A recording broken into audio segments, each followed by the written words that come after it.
Cedar side up. Shifty work into the box. And across. It's in. Oh, it's Loho. It's a dream return.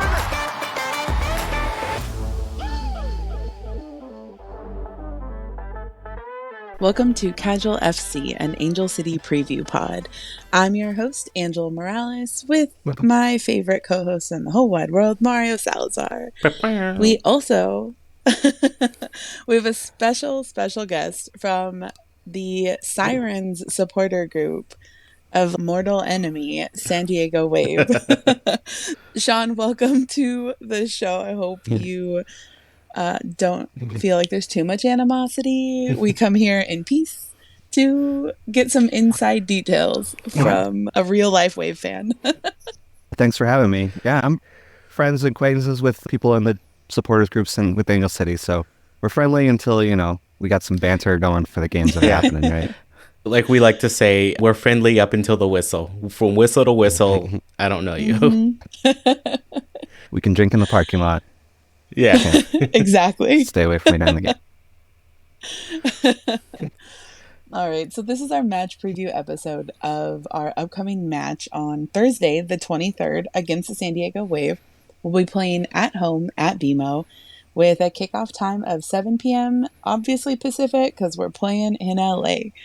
The game will be streamed on our other mortal enemy, CBS Sports Network, and Bally Sports locally, if it still exists, come Thursday. Yeah. TV rights are weird. Nothing makes sense right now, but fingers crossed you can watch it. And if you can't, you can always tune into iHeart Radio to listen to Isaac and Tracy on the Angel City FC network or on the radio in Spanish at 13:30 a.m. Tu Liga Radio. And we're doing a giveaway. You get a beach We're not doing a giveaway. The team is doing a giveaway. The team. Yeah, I don't think Mario and I have enough to invest 20,000 beach towel. We're not that level yet. Yeah.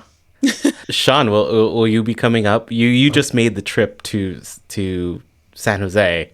Are you making the trip to LA for the midweek match? Yep. We got a couple. Wave's got a couple buses coming up. There's a bunch of Sirens coming. We'll be in section 217, so stay away from us. Just like you said. I don't know if we'll get the beach towels though. Maybe they should be for us. Is it supposed to be like a blackout, but the beach towel is pink, right? Yeah. How's that supposed to work? Marketing, nothing and makes sense nothing makes sense. Sponsors want to pay for stuff whenever they want to pay for stuff. So right, yeah, I know how that goes. Yeah, and like Sean mentioned, it is a blackout game, so make sure you wear your Dawn jerseys, your the grit jerseys from this season, black shirts, black on black. Yeah, the blackout at BMO. Yes. This makes me really excited because we had very successful blackouts of the pyramid at Long Beach when I was there, and it was always a good time. It somehow adds this level of animosity that you can't, what's the word I'm looking, like you can't make it happen unless there's something like this. In black, everybody's in on the thing. Yeah. Yeah. It's going to be fun. Although I'm also excited to the fact that I could be wrong, but I think this is our second night game. There was one game down in San Diego that was at night, but everything else has been like during the day. Freaking 2 p.m. at Snapdragon. He'll be at 1 at dude. Snapdragon later this year. Yeah. Yeah, in the middle of the summer. Like 1 p.m. in August or something ridiculous. I went to BMO last year, but I guess that was like a 4:30 start or something like that. Yeah, so last year we had a lot of 4:30 starts. Like that was our main start time, and we mainly had Sunday matches. This year it's been a mix of some Saturday, some Sunday. Mm-hmm. This will be our first Thursday match. We have some Friday matches. This is our only Thursday match. Yeah, so it's weird. Those I feel bad for everybody that it's nothing compared to what you guys get at Snapdragon for a midday game, because there's no shade whatsoever. But for those unfortunately, because the 4:30 matches are the norm, the east side of the stadium gets blasted with sun for pretty much the entire game. So I feel bad because like they're baking, especially as it's just gonna get hotter. Yeah, Mario and I sit on the west side of the stadium where we are always in the shade. So we're spoiled in that sense. Yeah, I think I was on the east side, but it was April games, so not quite as bad as later on in the season. Yeah. Middle of summer ones get brutal. I remember sitting at BMO for a rare 1 o'clock MLS game, and my seats are closer to the front, and the shade did, and I'm still on the west side, but the shade did not come to me till the 75th minute. It was so hot. It was so bad. In general, outdoor stadiums need to have more shade than they think. Because everybody is just baking the whole time, players included. Yeah. At least the good thing we have is that the concourse is shaded. Yes. Whereas I've only sat in one section going down to Snapdragon, but the rest of the concourse around it is on the outside, right? Is there any, Shauna, are there any under shade areas on the concourse? On the more bougie, west side of it. Yeah, the taller tower side is it's not really like a concourse though, so it's housed in, but there are areas where there would be shade, but you can't really fit enough people under there for it to matter, and there's not like TVs or anything there. Yeah, it is what it is, but it's going to be a Thursday match, so plan for traffic, plan for leaving work early, do all that stuff, get yourself there, wear your black, get your towel. It's going to be fun. Yeah. So who made our lives crazy this weekend, Mario? Who gets that Chaos Award? The Chaos Award. Sean, we like to give a Chaos Award to just team or player or fan base or weather or whatever that's causing shenanigans in the league or causes shenanigans for us.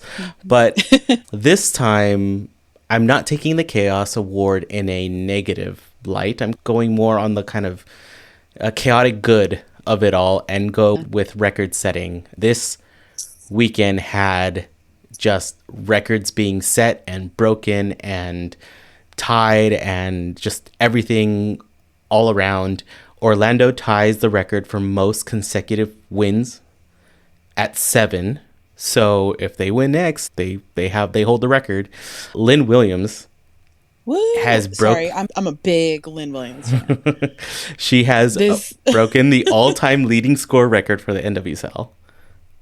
Yeah, so she beat Sam Kerr's record, and Sam Kerr hasn't played in the league for quite a few years.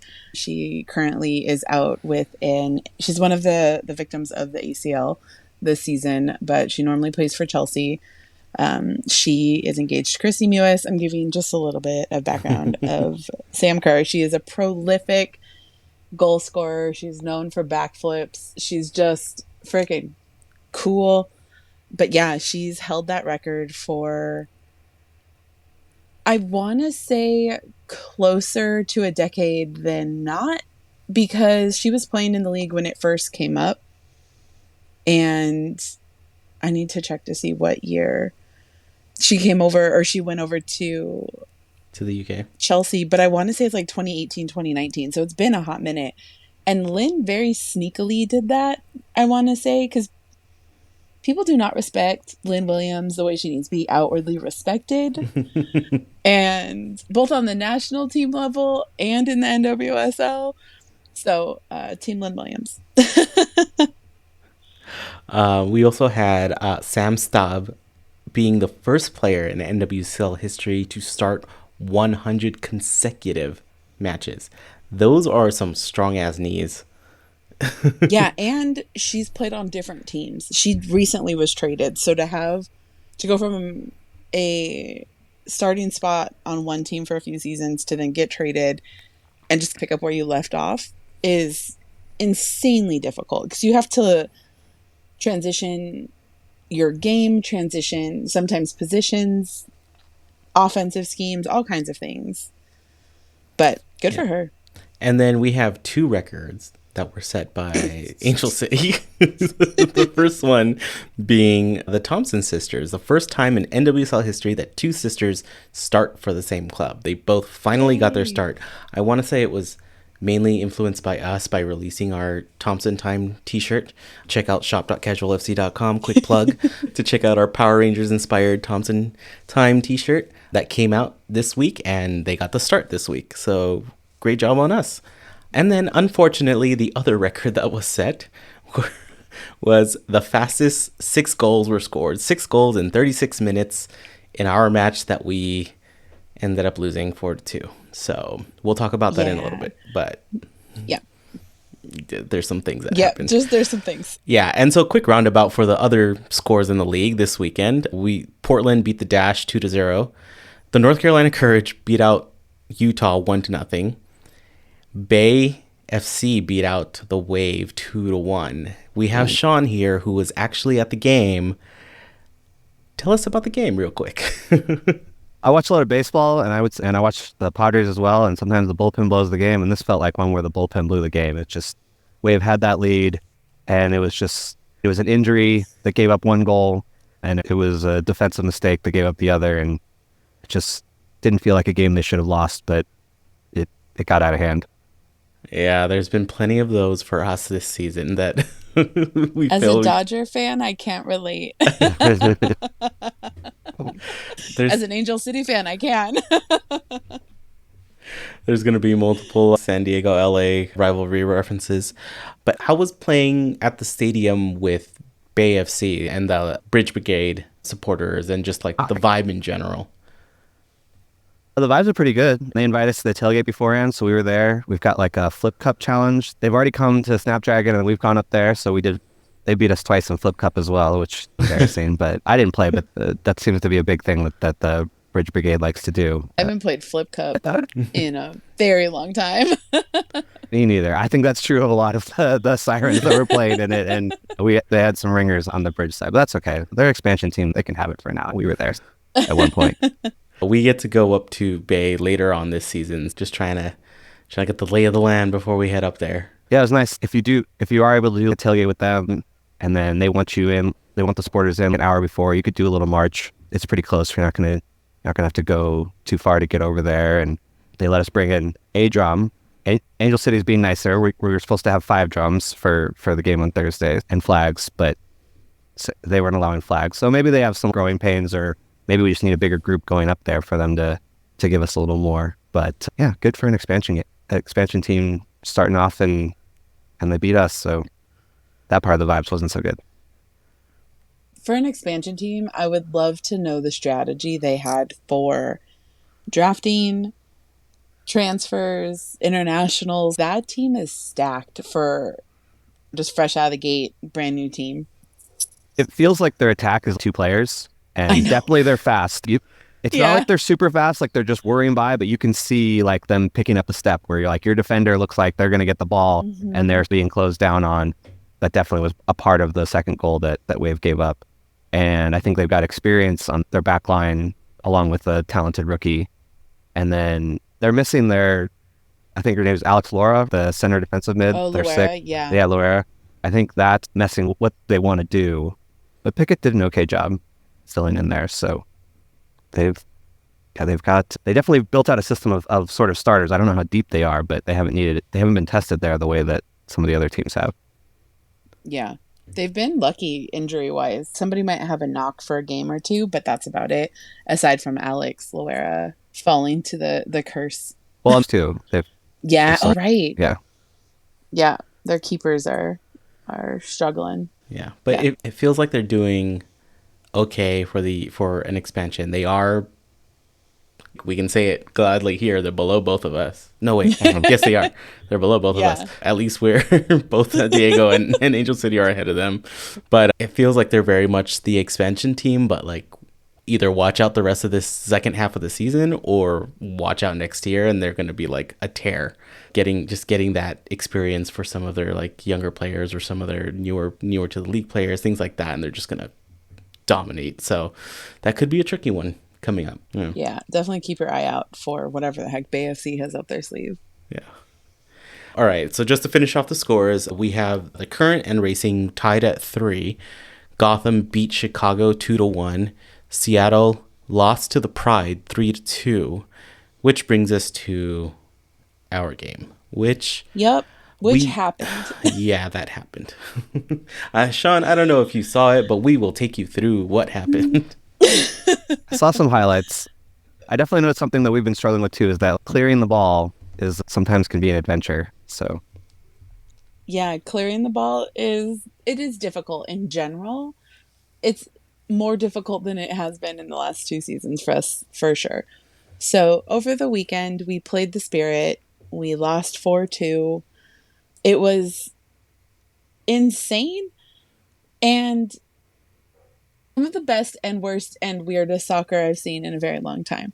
So to just go through the goals, I'm going to do it in order, chronological order of when they were scored, not by team, because it's so fast.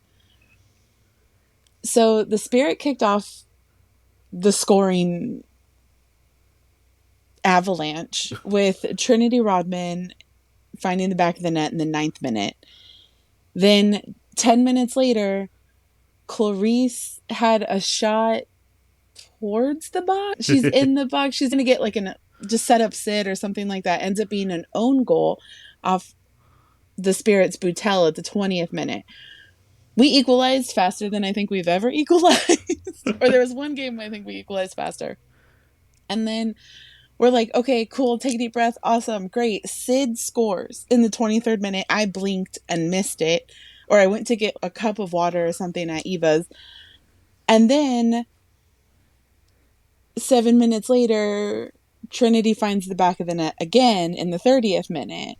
And that's why I said Trinity Rodman is so damn good. You can't track her. She's just everywhere. And then 4 minutes later in the 34th minute, Casey Kruger scored, who is someone I'm going to talk about the next time we match up against them because she's just fantastic. But that goal was one of those where there was so much movement in the box. Dee Dee couldn't see where the ball was. Like, I watched that one a few times because I was really curious how it happened. And she just found it. That's all it was. Just boom. And then after Casey scored, Ule Madasar came in at the 36th minute and just knocked another one in. And okay, it's 4-2 and we're not even at the end of half, or the first half is not even close to being over because we ended up having freaking 10 minutes of stoppage time. Yeah, the stoppage time was insane. And okay, granted, this was there's a reason for the stoppage time in the first half that I don't even want to talk about. But here we are. Sarah Gordon got hurt. Yeah, so I hate it. I will admit, and this weekend was one of the craziest weekends I've had in a long time. I did not catch the game, but for the second half. So like I was getting updates from Angela, text updates about what was going on because I kept getting buzzes on my watch being like, score. And I'm like, what? I'm like, yes, we tied. Yes, we're winning. And then what the hell is happening? And then that's about how it went. Yeah. And then I listened to the second half on the radio and on my way to a show with the Magic Castle, which was great. But that's a story for another time. But yeah, like it sounded like the second half sounded like we were doing good. And then at the end too, we're like, yes, we got it. And then it gets called back. And then Isaac mentions that there was another one that got called back. And I was like, what the hell is going on? Yeah, we had 2 goals called back. Sarah Gordon got hurt. MA came back, so that's good. Yes. We got to see our girl MA. I just don't like this situation we're in right now with no real healthy... Oh, we have Megan. My bad. We got Megan Reed, but we don't have another healthy center back at the moment. We all know why. Yeah. None of us want to talk about it anymore. Are you sure? Oh, okay. So who came in at center back? Because I saw Spencer came in, but she's not a center back. No, yeah, she ain't. No, she is not at all. She's not at all. But she did come in. She did come in and filled that role, which okay, because Thompson and Curry were the outside. Yeah. Okay. Yeah, Thompson and Curry were on the wings, and Jasmine Spencer came in and held it down, honestly. I feel like she has the Crystal Dunn gene of I can play anywhere, and if you don't believe that I can, bet. And that was one of those. She did fantastic. It was weird because then MA came in and was playing in the midfield, which we found out she hasn't done since, like, middle school. We had people playing in really weird positions because our subsystem got all sorts of jacked up with that injury. So this game was just... Yeah, I'm really curious what our lineup is going to be on Thursday. Really curious. It feels like every week there's a new reason to triage the lineup, and it just sucks. Yeah, we're hurting right now for many reasons. Emotionally, fans are hurting, teams are hurting. Physically, injuries are getting taken out right now. But overall, we showed a lot more spirit, a lot more grit, and a lot of that energy we were hoping to see. Because had we not been offsides, this game would have been a draw, and it would have been, I would have walked away. Okay, cool. We lived to see another day. I feel like that anyway. But yeah, Mario posted up after the game in our normal post-game therapy Instagram story of, instead of two truths and a lie, give us two things and one thing. So two good, two bad, two bad, two good, two of something, one of another. Kay said that the bad one was Sarah and two was Gordon, which I have since talked to Kay, and yes, we both agree. The good is that it feels like Alyssa is this close to hitting and getting in the back of the net, and it does. It feels like this game was a big turning point for her. She had a shot. She almost had an assist. Like, she's in the scoring motion again. So she's like cleansed whatever happened. She's getting the gears oiled up and everything. Like, every time she's just inching closer and closer to that goal. And like we said, like, there's just the yips are a little real here. But I think once she gets that goal and once she gets over it, hopefully it's just floodgates from there. It's just a matter of getting that little bit of confidence of finally burying that goal. So close. Okay, so the Janthony one, I was telling you, I don't know what this means, so I'm gonna let you try to decipher. Yeah, Sean, we encourage people to like give us emojis as their answers to these, because then it's okay. We either have to figure out what they're trying to say, or we just get to describe every single emoji. John Anthony, who we lovingly call Janthony, gives us a French flag, a tiger, colon. So those are the two things, and then the one thing is a goal. So the French thing is Clarice. The tiger, is Messiah? it Clarice though? Is it Clarice? Because isn't Ule is French? Yeah, but not on our team.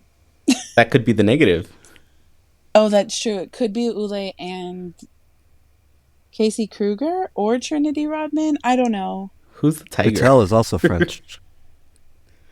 The own goal scorer. Boutel, the own goal scorer. That's what it is. Okay, so two French own goals. I don't know what a tiger is, though. That's the thing.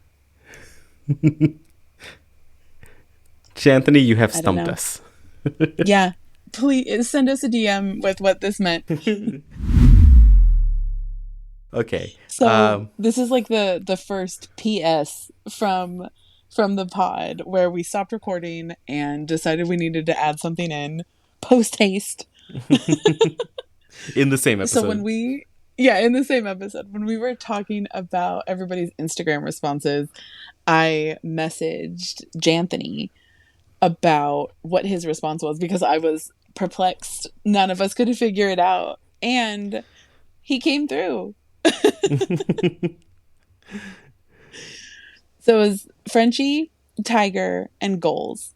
He said, I said goals were bad because I couldn't find an emoji for the pitch. That pitch was so bad. It was. Like, I don't understand. If you're going to be a multi-event stadium, yeah, get your shit together. Yeah. Well, I mean, they host the Spirit and they also host DC United, but they now host an American football team. Like, and you can tell. Yeah. Apparently, Isaac pointed out that there were some markings on the ground, faint markings, but they were there. You could see them. Yeah. And I am upset. Okay. Was it as bad? Was it as bad as the San Diego ones? Okay. Yeah, and then it was raining, so it was bad. It was it was embarrassing. So he said the tiger was Madison Curry because she went to Princeton, and the French flag was Clarice. So I was you were right. 33%. Yeah. And yeah, that pitch was terrible. Yes, Jonathan. So thank you for giving us this clarification. And now back to the regular recorded podcast. Bye. Bye. Aaron said that the good was that no one really gave up. We've seen it in past games where you just see the defeat take over, and that didn't happen, which was really nice to see. The bad was that Gordon and Thompson, I'm not sure which one. I also have to admit I didn't watch the last 15 minutes of the game because my migraine came back, and I've had a migraine on and off since Friday, and it sucks. So I didn't catch the last few minutes of the game, but it was Gisele that has I believe it was Gisele. Yeah. Oh, yeah, I did see that part. Yeah. And then Dell said Didi again worked her butt off. We saw the back of the net with like exclamation points like, hooray. Sarah Gordon had me in tears. Yeah. Sarah Gordon's ankle injury, to be very honest, made me nauseous because it was a no contact injury. I know what that feels like, and it is not a good feeling. And then Wes said not enough Messiah Bright, which I think we all agree on at this point. Is Sarah okay crying, 2 crying emojis, and then Sid LaRue headers? I think we all collectively love when Sid scores. Also, one thing I forgot to put in earlier for the record setting, Sid is now top 10 all-time goal scorers. She has knocked Carly Lloyd out of the top 10. There we go. So about that. Another record to the Chaos Award. There you go. Yeah. I gotta say, especially about the LaRue goal, Emsley's service on that, where she put that for her head was great. And I think there was at least another corner Emsley had. I mean, Emsley's one I'm watching. She's dangerous. She was last year too. She's on a different level this season. It's really fun to see her play. We joke that a lot of it is because she's no longer planning a wedding in another country and can really just focus in. Her life's calmed down a little bit. But either way, she's on a different level this season. It was also really fun to see how, because we left it open-ended and be like, give us 2 good and a bad, or give us the good and the bad, you choose which one. Yeah. It really sets the mood when people are like, here's 2 bads and here's the good, or I saw more good than. It's the kind of optimism pessimism type thing. I felt after our last episode, I was looking for a clip to put on social, and I was like, okay, I gotta at least put the optimistic view before this game, because we were so down on the whole Houston match that we needed a little bit of, there might be some hope going forward. So I did find that one piece that I was like, that we were optimistic about, and it is what it is. But so that leads us into our standings. We're still in 9th place with 10 points. The good news is we did not lose any position. Bad news is we didn't gain any position. Yep. Overall, though, there hasn't been much movement in the standings this past week. The Current and Orlando basically just swapped spots. And so they just swap spots, basically. They're just tangoing and playing, no, you go first. No, you go first. And then positions 3 through 9 all stayed in the same place. Nobody moved whatsoever. And but all picked up points on us, except for Chicago. Yeah. Oh, okay. Yeah. Everybody, we didn't pick up points, but. We didn't pick up points. Yeah, we didn't pick up points either. So, yeah. You're saying Chicago.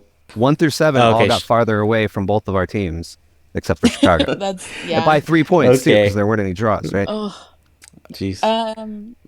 There was one, but Kansas City and Racing. Kansas City and Racing. Yeah. Kansas City only got 1. And that's why Kansas City flipped. And then speaking of Racing, 10 through 13, they all leapfrogged each other. Like Racing Bay, Houston, and Seattle all kind of flip-flopped, switch places. And then Utah has been steadily holding the bottom for us on the table. So again, if you want to see a really cool version of this, go visit Allison Gale's Twitter. Amazing infographic stats. Sean, I don't know if you're in our script right now, but I have the graphic laid out down there, and it's really fun color spaghetti of the way the standings have moved over the last couple weeks. And I just love actually seeing the standings this way. And it's fun to track like how much movement there is some weeks and how much movement there is not others. Like even just a couple weeks ago, teams were flying all up and down the standings, and this week it was like, okay, Yeah. Like 3 teams moved. Yeah, I'm sure a graphic like that looked a lot better at the end of last season for both of us, where Wave to the Shield and Angel City to the playoffs, right? Yeah. Definitely. The surge at the end. Yeah, thankfully this season is not over and we can still figure our stuff out collectively. Our chance to like still right the ship are getting smaller and smaller, but we still have time. You never know what can happen. We have an Olympic break. Some shit can happen. Yeah, that's true. All right, so previewing the next match versus San Diego, we've got Sean here, our special guest from the Sirens supporters groups. First, I want to learn more about Sean and about the Sirens. So, Sean, are you from San Diego originally? Yeah, pretty much. I was born in Sacramento, but my parents were living in San Diego. Were in Sacramento for a very brief time, and then came back to San Diego. Yeah, for a long time, since like I was basically just grew up. Yeah. Yep. Nice. And then when was it that you joined the Sirens? Pretty much immediately. As soon as San Diego formed a team, I was hunting around to see if there'd be a supporters group. Not to jump to your next question, but I was in American Outlaws already. I was in San Diego, or in the locals for the San Diego Loyal already. And I like that supporters group culture. I like the community that it brings. I like finding new friends and having something that when the team wins or when they lose, that there's camaraderie involved in there. And it's not just about your sports team and throwing something at your TV or whatever when they lose, that you have people to banter about and cry over it with, or when they win to celebrate with and buy shots with and sing songs with and all that sort of stuff. I love that supporters culture. So I was pretty much there from day one. I wasn't leading, I wasn't in leadership, but I wanted to be a part of that and find new friends that way. Nice. Awesome. Yeah. That's always great to be able to come from this, or be able to come to this from knowing what all of this is and being able to be part of that beginning supporter structure and making the culture of the Sirens and the Wave what it's going to be. Being there from day one is always a really fun, exciting thing. We're part of some supporters groups, or a supporters group here with Angel City also. And so we were there day one. We've been season ticket holders since day one, and same kind of feeling of we were there at the games in Fullerton. We were there right when we started playing at BMO, and it's been an exciting thing. So what has your favorite moment been? It's two-parter with the Sirens. So it could be, because I know, as we all know, or as some of our listeners have been learning about SGs also, we did a whole interview series, all the 6 SGs for Angel City, and it's a lot more than just banging the drum and chanting in the stadium. There's a lot of community involvement. There's a lot of helping your neighbor type thing, and every group has their own focus and their own little twist to it. So what has your favorite moment been with the Sirens, either in the stadium or outside? And then what has your favorite moment been just as like a Wave supporter so far? So I got a couple with the supporters group. I mean, making tifos and doing celebrations like in the section is incredible. I wasn't a part of that the first time we did that, but I have been I'm the spirit coordinator for the Sirens. So I try to do the logistics for that, even though I'm not an art person. and You're the person, or I was going to say, you're the person that the art folks need. Right. Because sometimes the art folks, they need a schedule, or they need to have things purchased for them and there at a certain time, and make sure that things are set up and create a sign-up sheet and all that sort of stuff so they can focus on the art, because there's a lot of different art things that can go on there. And the one I think was the coolest moment for me in that regard was when we did our Pride celebration last year, and we did a bunch of color streamers that went up the section in the Progress plus the standard old school Pride colors. And just organizing that, and I think maybe you guys have a similar thing on game days. Not everyone's in their seat right at the time of the game starts, or standing in their place, making sure that things were going through the section and making sure that people were there and they knew what to do and to raise it over their head. And just the feeling when it all went up and it was there and every single color was there and straight, and just high-fiving the other Sirens that had helped us organize at the end was a pretty cool moment of just, I felt like something had been accomplished and we were able to do something for that community. And then I think also just outside of the actual Wave stuff with Sirens, even though it is still NWSL, we hosted the final and doing some of the events for that, for the NWSL final, either the night before or the tailgate we did the day of, and just seeing all these fans come together and just be able to hang out all together and not be like not have any animosity going on there. Everybody was having a good time and it was fun and it was a nice social event, and just becoming part of communities that are outside of even our team was pretty cool. Yeah. And then my favorite moment for Wave is when we won the Shield. It was just smiles everywhere.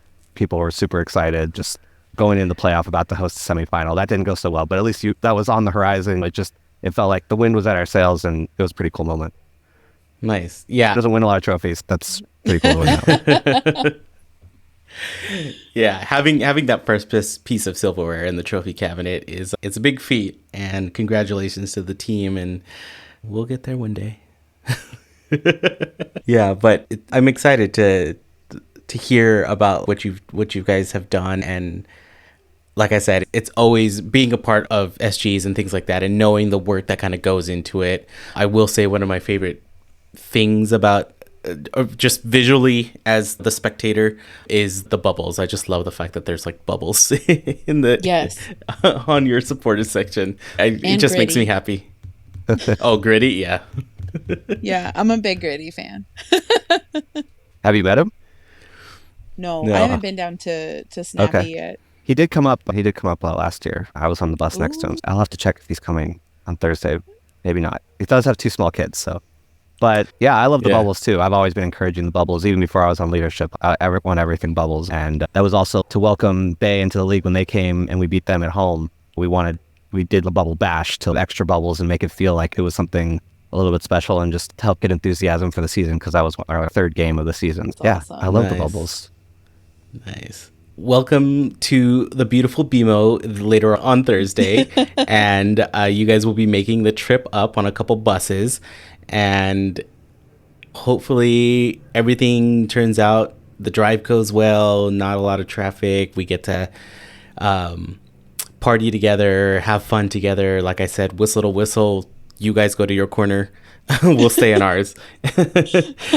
But we're both coming into this next matchup with some loss trauma.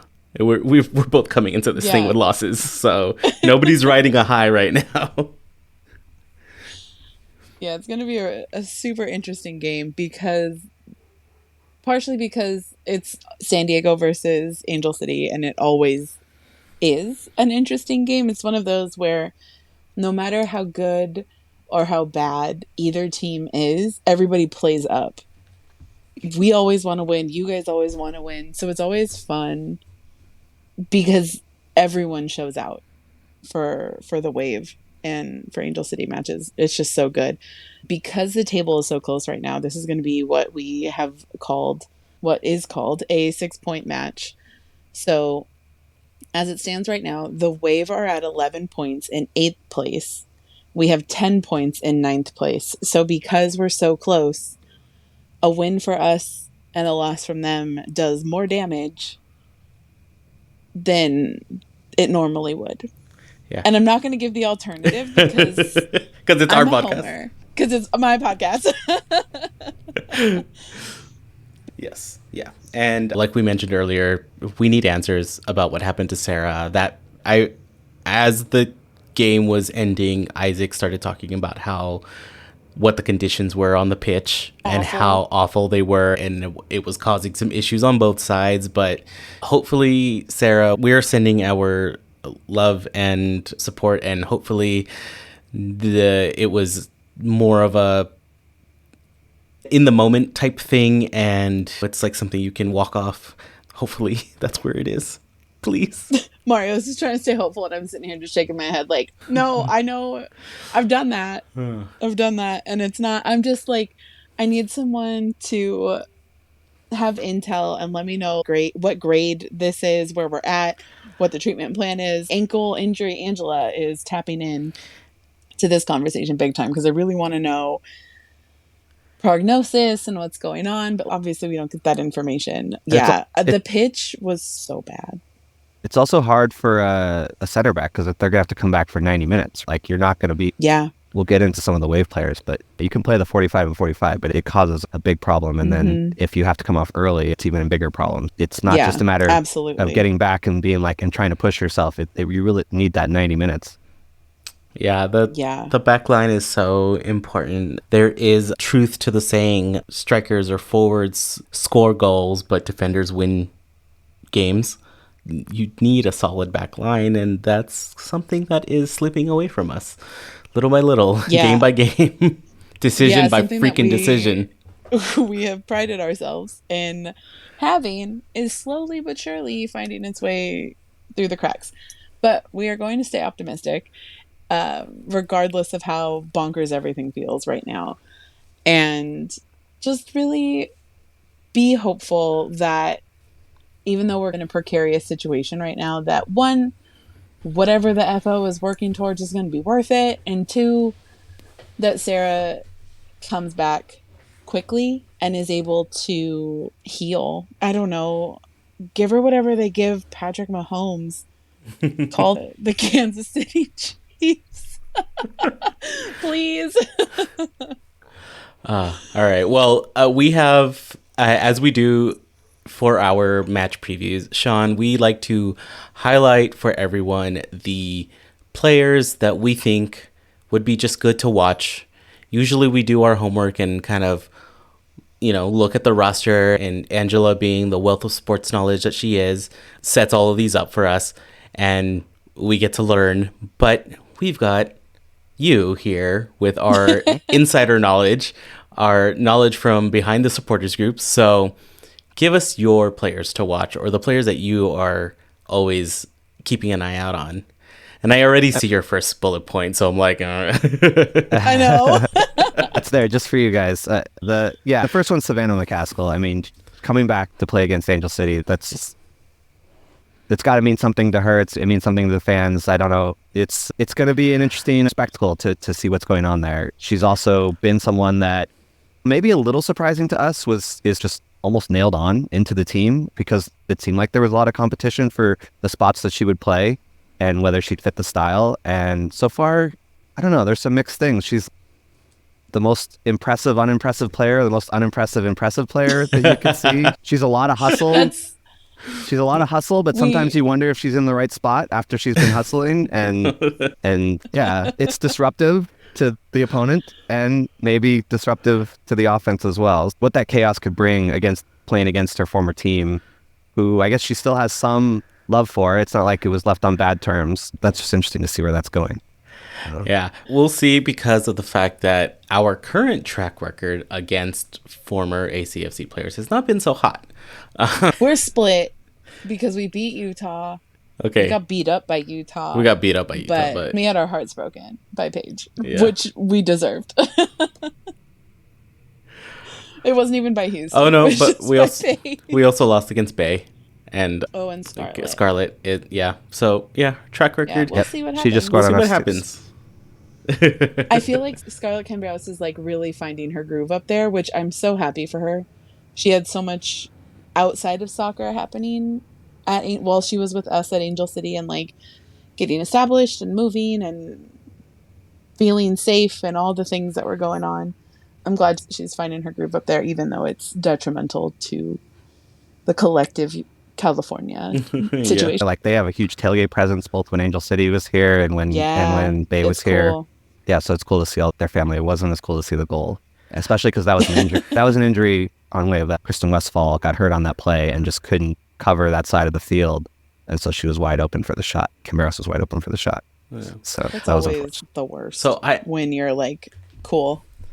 Yeah, there's nothing you could do. Yeah. So I have a question. to pick up both sides of the net.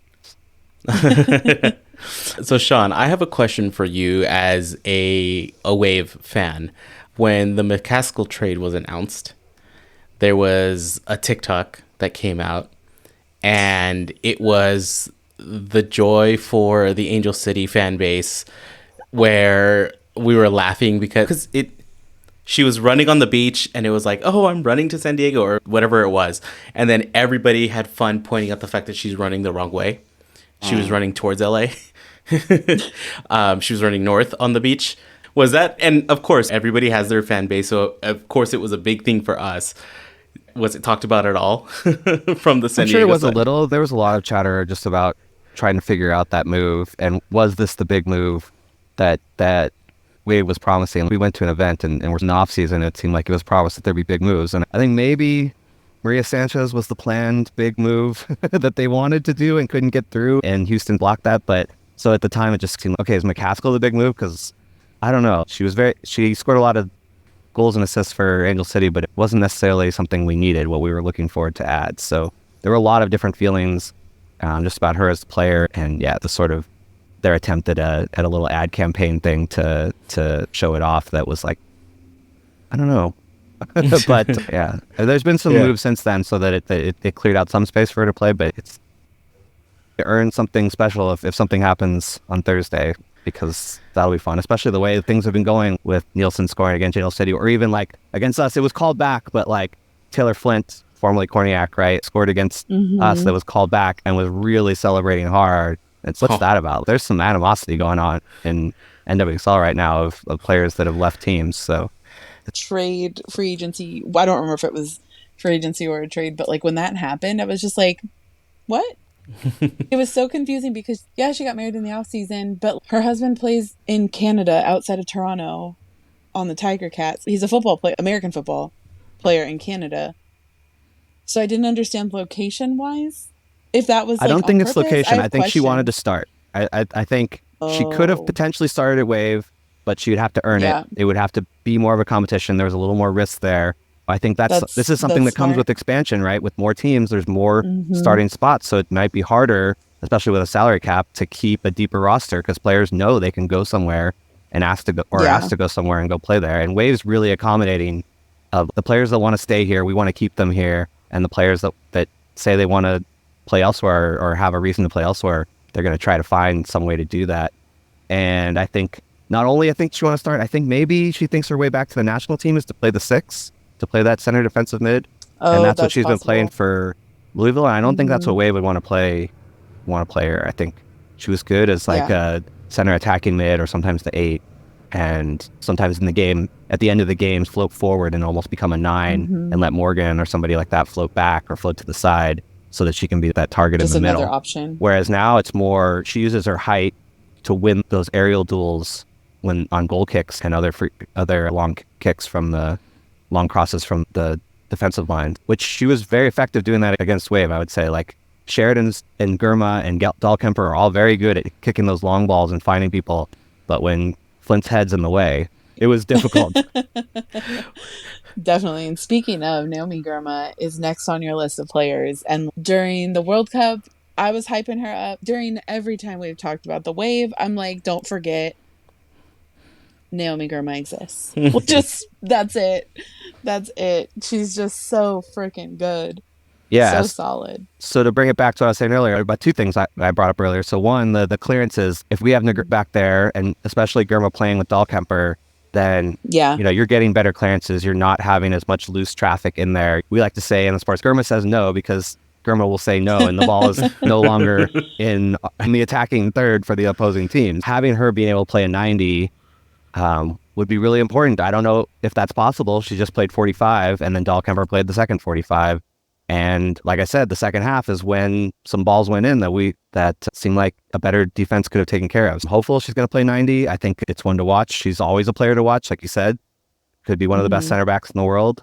She is one of the best. Could be the best in the world. Just the way that she anticipates things, her speed too, which with Bay, we were talking about speed. And so then the other thing, to bring back is, when for center backs, you need them to play that full 90, and it makes a big difference if they don't. It changes. It sets a standard on the back line for any team, really, when you know who you have behind, like when you know you have this defensive force, it like settles the mind of like your midfielders, your offensive players. If anything gets past me, I know our next layer of defense is fine. And then obviously for us, obviously it's Sarah, it's MA, it's Megan Reed. For you guys, it's Abby D, it's Girma. I don't even know who else is on defense right now because I haven't been paying attention.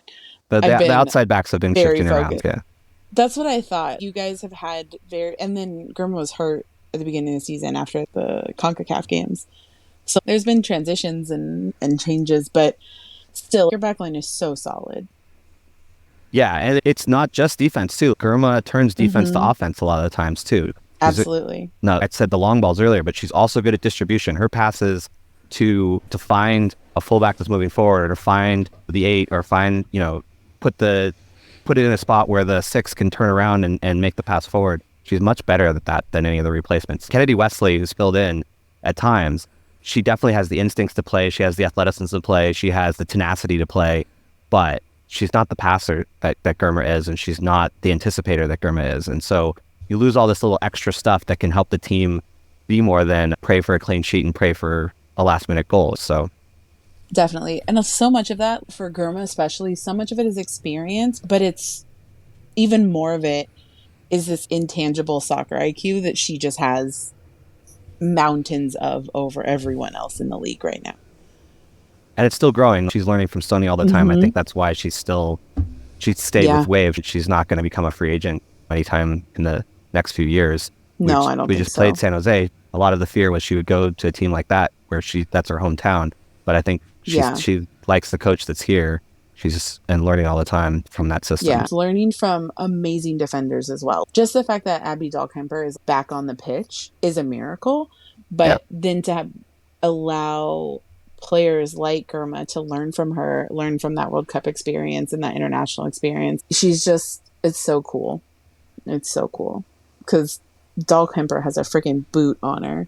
Yeah, I didn't realize how important that was I watched, Dahlkemper's games with the national team and obviously was impressed with their defense and whatnot. I don't think I quite understood the long balls that she was able to put out there until we lost them for Wave. And then I was listening to Tobin Heath and Kristen Press just talk about how important it was and how they missed that and how they loved having those balls to help them get service. And that sort of transitions us into the next part, because those players are wingers, right? And I have Sofia Jakobsson as the third player. It was a troll job against you guys because it was a great moment last year in LA when she scored on her birthday and we got to sing happy birthday to her with the bubbles going and all that sort of stuff. And then also just as a stand-in for our play from those forward wings is going to be is so important. Doniak missed the last game. She scored a couple of goals for us. We're looking for Maria Sanchez to start really helping with that attack. Maya Jones looked good at times. She's a great dribbler and setting up play from the right side. Amir Ali can come in and change games at the end. So, but Jakobsson was, before she got hurt, again, there's so many injuries. I know you guys are talking about injuries on your side. We've had a lot of players going in and out. Had so many. We're a very deep team, so they can still get points while they have key injuries. But yeah, Jakobsson was playing pretty well and getting a lot of the attack, a lot of the run, a lot of the shots on goal that were forcing great saves. And so we'd like to see that again from her or from whichever wingers end up starting that game or trying to finish that game and become game changers. Yeah, that's the third player for me. Awesome. Nice. So it is an ultimate troll, but I appreciate it. And good. I mean, fair play. Yeah, exactly. It's one of those where she's a Swedish national team player. She's so decorated. She's so good. It's one of those where, she's on my team. What'd you expect? Yeah, that was one of my favorite moments last year, especially early in last year. Yeah. I'll never forget that singing happy birthday to her from 217 up there in BMO. That's awesome. I'm in 227. Mario, you're in 228? No, 26? I'm 128. 126. 128. Something like that. He's in the 100 levels. I'm in the 200s. But if you end up running into either of us, let us know. We'll make sure we'll pass some stickers along to you guys and spread the love. Yeah.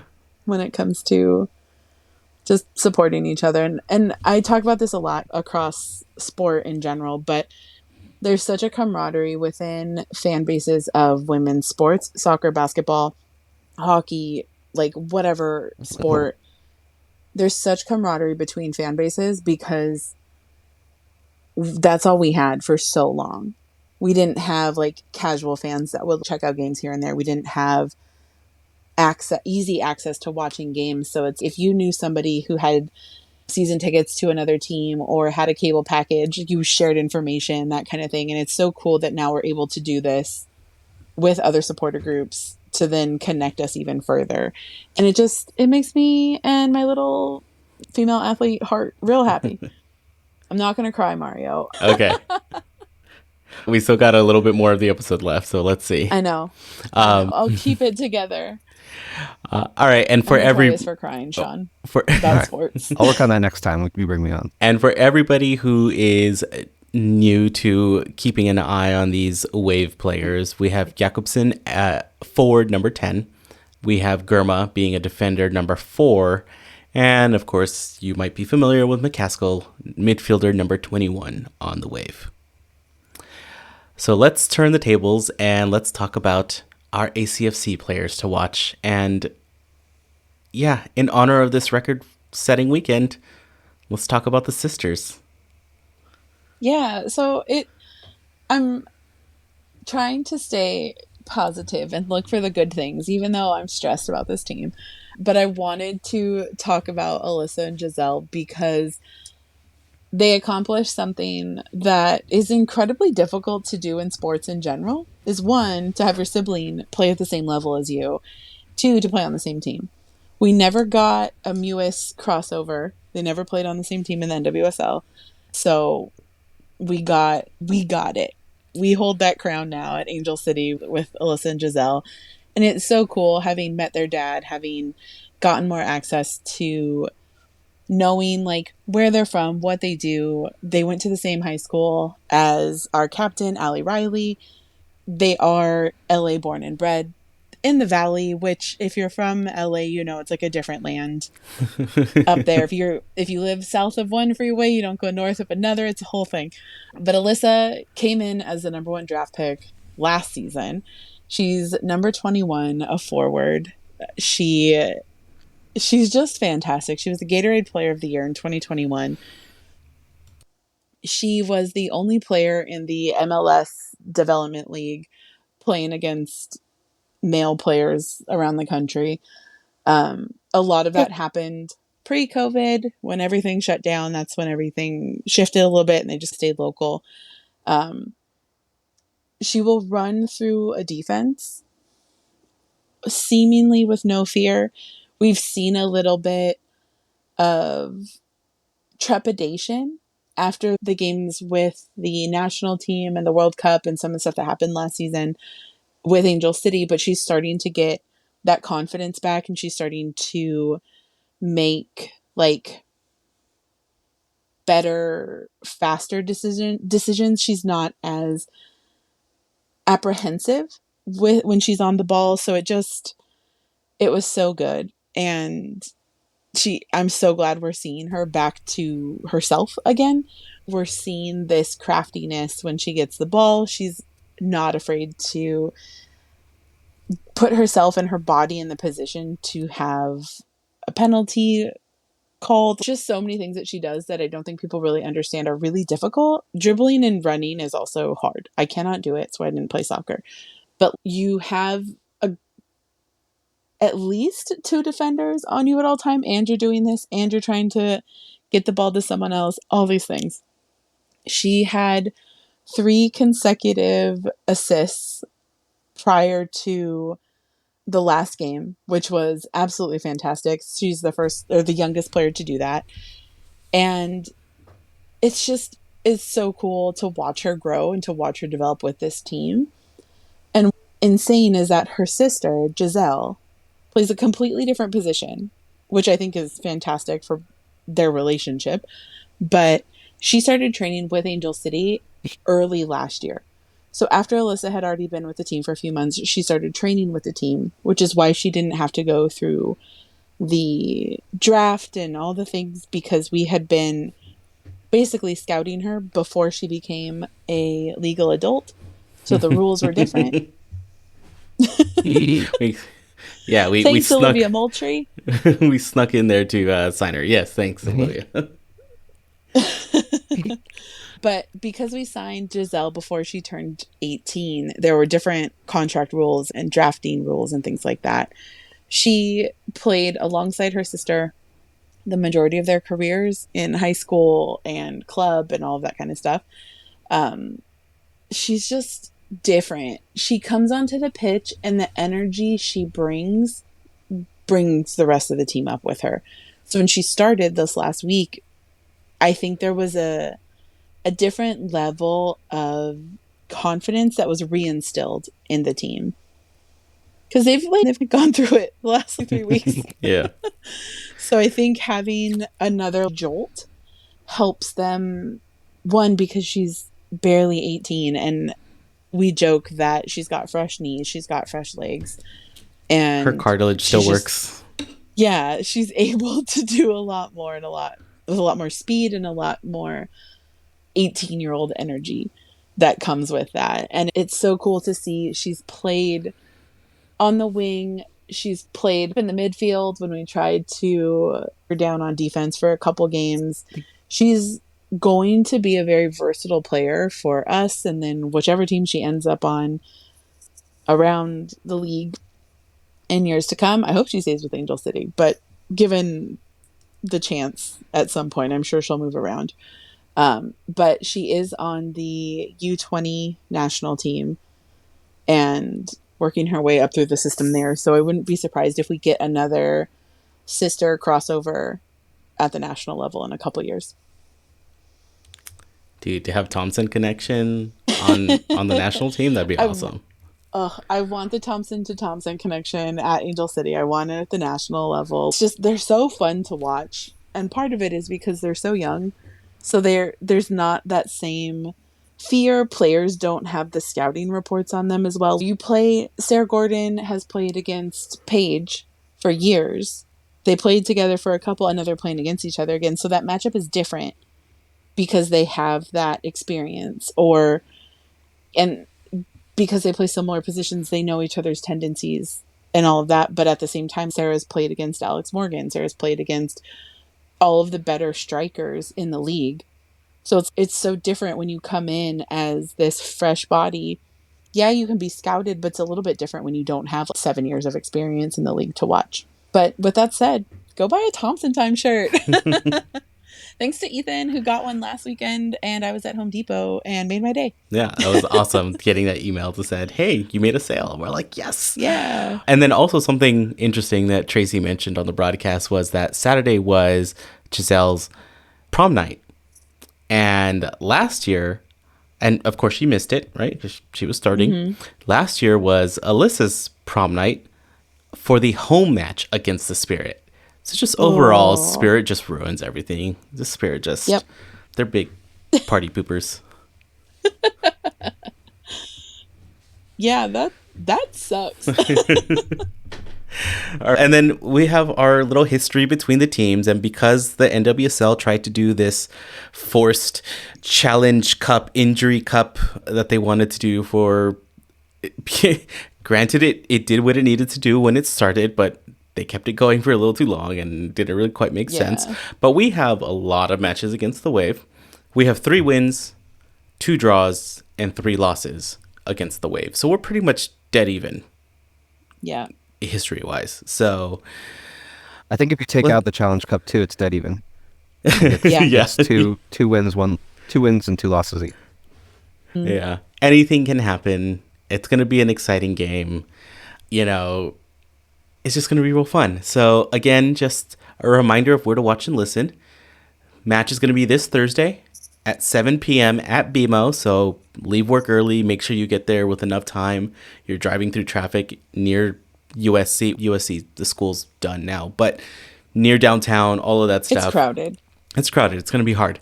We're playing the Wave Thursday, May 23rd. TV will be CBS Sports Network, which we've said our piece about them. Bally Sports, hopefully they are on your TV package because they've been having some issues too. Or just listen to the radio, iHeart Radio, listen to Isaac and Tracy. Or in Spanish, you can listen to 1330 Tu Liga Radio.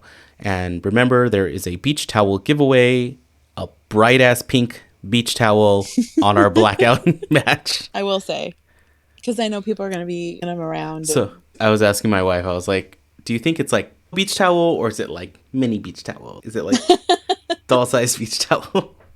Yeah, is it Barbie beach towel or adult beach towel? If you like what you hear, hit subscribe button wherever you're listening. Check out casualfc.com for all the pod links. Check out the Sirens social stuff. They have really cool things going on. If you're ever down in the San Diego area to catch a match, I highly recommend it. Their matches are fun. Just like both of us coming into this league, we brought a lot of energy, a lot of fans, and a lot of support. to their teams and to our respective teams and to the league. And it's been, when it comes to the support, the atmosphere, and the fans, the West Coast is by far leading the charge. Sean, where can people find more about the Siren supporter group? Yeah, I mean, our socials are always SD Sirens, so the letters SD and Sirens, and we got a webpage too, sandiegosirens.com. If you happen to be a Wave fan and you're listening to this and you want to join up, we got a way to be a member there. Or you just like our scarf and you want our cool scarf, you can be a member as well. But yeah, I love our socials. Tanya does a great job with those. And Instagram Nice, yes. and X are good spots for it. Yeah, the scarf are beautiful. I think the logo is really cool for the Sirens too. And I think the whole nautical theme, just everything just works out really well. It was done really well, so kudos to all of you. Yeah, go check them out. And best ways to support the pod: share, comment on any one of our posts on social media, or leave us a review on wherever you're listening, because it helps engagement. That's the best way to do it, and it's free. It's gonna take you like 2 minutes, maybe less. If it takes you less, send us a DM and be like, look, record time. Or go grab some merch at our store, shop.casualfc.com. Like we said, we always have fun and silly ideas. We just dropped the Thompson Time Power Rangers t-shirt, and it was really fun to finally get that out and actually make the idea work. We went through a couple of revisions, but we were both happy with it.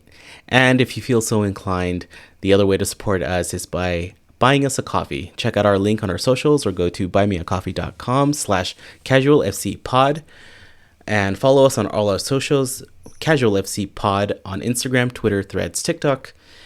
And as always, tell a friend about the pod. It brings us good luck. We bank all that good luck and send it off right to the team.